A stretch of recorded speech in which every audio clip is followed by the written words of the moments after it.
학원 6개월, 4개월을 더 개인 공부를 하고 취직을 했어요. 유지보수 8개월, 개발은 1년 2개월입니다. 유지보수와 개발 모두 웹, 스퀘어, 스프링, 프레임워크였습니다. 하다보니 새로운 것을 도전해보고 싶어서 이번에 벌써 3번 이직을 했는데요. 하지만 이직한 지 2달도 안 했는데 지금 더 좋은 조건의 자리를 제안받았습니다. 이거는 안 좋아요. 제게 일을 잘해주고 있다고 말씀해 주십니다. 일을 잘한다고 하면 진짜 잘하는 거는 맞는데 이거는 안 돼요. 불리하게 작용해요. 연봉 쫓아가면 오히려 연봉을 못 맞출 수도 있어요. 그러니까 본질이 되고 연봉을 쫓는 거는 충분히 맞는 거예요. 내가 실력이 돼요. 만약에 500억짜리 선수예요. 그럼 500억을 받아야 돼요. 근데 그 본질이 안 된 상태에서 500억을 욕심을 내면 요행을 피는 거거든요. 그렇게 되면 안 돼요. 왜 안 되는지 얘기를 할게요. 첫 번째, 2달이 지나지도 않은 지금 더 좋은 자리가 와서 넘어간다. 이게 만약에 1년이 넘었거나 2년이 됐으면 충분히 이해가 돼요. 괜찮은데 이런 성향이 있다. 그럼 저희 오지의 웨어는 못 와요. 저는 뽑을 수가 없어요. 뭐냐면 저는 어떤 직원을 하나 뽑을 때 그 사람을 이제 맞이하는 거거든요. 정서적으로도 맞이를 하고, 그리고 그 사람이 맞출 수 있는 조건들을 맞추고, 그리고 기대하고, 또 교육도 하고, 그러면서 투자를 한단 말이에요. 그런데 뭔가 좀만 더 좋은 제시가 오면은 떠나갈 사람이라는 거를 알면 이거는 좀 예의가 아닐 수도 있는 거예요. 그러니까 회사가 문제가 있으면 얘기가 달라요. 예를 들어서 뭐 월급을 안 준다던가 아니면 진짜 뭐 이런 일 시킨다고 왔는데 다른 일을 시켜. 이런 경우에는 어떤 타당한 이유가 되지만 다 조건 얘기했고 이렇게 해서 계약서까지 다 사인을 해서 들어왔으면 최선을 다해서 내 역할을 해주고 그 다음에 어느 정도 뭐 익숙해지고 뭐 이렇게 가서 대신에 실력이 컸어요. 근데 그때 오퍼가 왔어요. 그러면은 그때 회사랑 딜을 해볼 수가 있죠. 나 이렇게 됐고 난 이 회사가 좋은데 좀 더 있고 싶은데 좀 연봉을 원한다. 이렇게 얘기해서 더 올릴 수도 있는 거고, 그게 안 된다 그러면 너는 좀 안 되겠다 라고 얘기해서 떠날 수 있는 거는 이 세계에서는 있을 수 있는 일인데, 이런 식으로 이제 넘어가면 이거는 안 좋아요. 본인에게도 안 좋고 신뢰를 잃어요, 그 사람에 대해서. 그럼 결국에 이력서에 이 내용을 안 써야 되거든요, 경력직을. 그게 더 오히려 나을 수도 있어요. 근데 그렇게 되면 거짓말을 하는 거잖아요. 아무튼 안 쓴다는 것 자체가 뭔가 깨름직한 거잖아요. 그런 상황을 안 만드시는 게 좋을 것 같아요. 그리고 이 선택이 왜 안 좋은지 얘기할게요. 연봉을 얻지만 더 큰 가치인 사람을 잃고 있어요.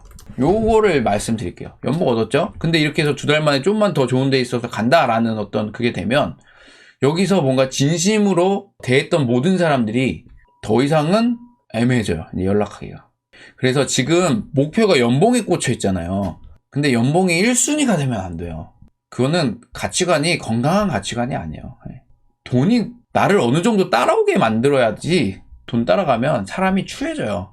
되게 추해져요. 그러면 안 돼요. 그럼 나중에 돈은 얻을지언정 같이 하고 싶은 사람이 되지 않아요. 봐봐요, 이렇게 했잖아요.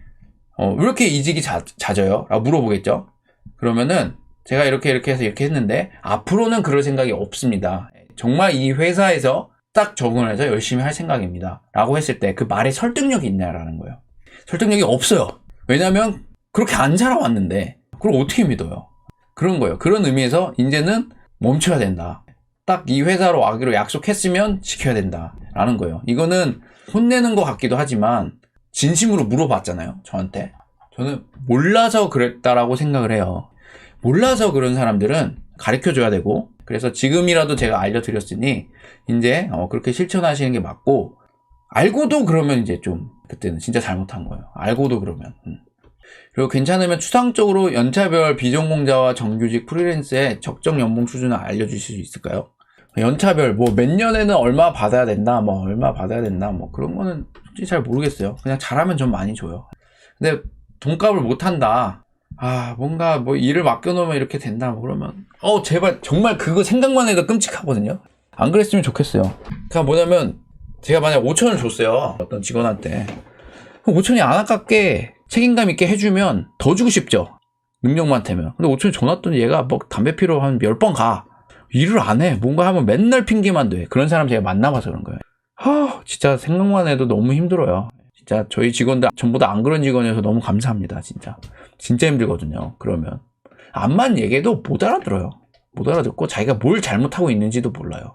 그냥 제가 나쁜 상사예요, 그 사람한테. 그냥 전 그렇습니다.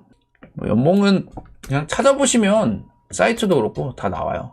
근데 이분한테 제가 꼭 얘기하고 싶은 건 뭐냐면 지금 보면 연봉 몇 년 차에 얼마가 더 좋냐 이런 거를 쭉 이제 묻고 이런 거를 보면 연봉에 대한 욕심이 있는 것 같아요. 그러면 제가 비밀 얘기해 줄게요. 연봉을 진짜 잘 받고 싶으면 본질을 갖추세요. 그러면 연봉 따라옵니다. 그 다음에 이렇게 뭔가 챙기려고 하면 시너지가 나서 같이 돼요.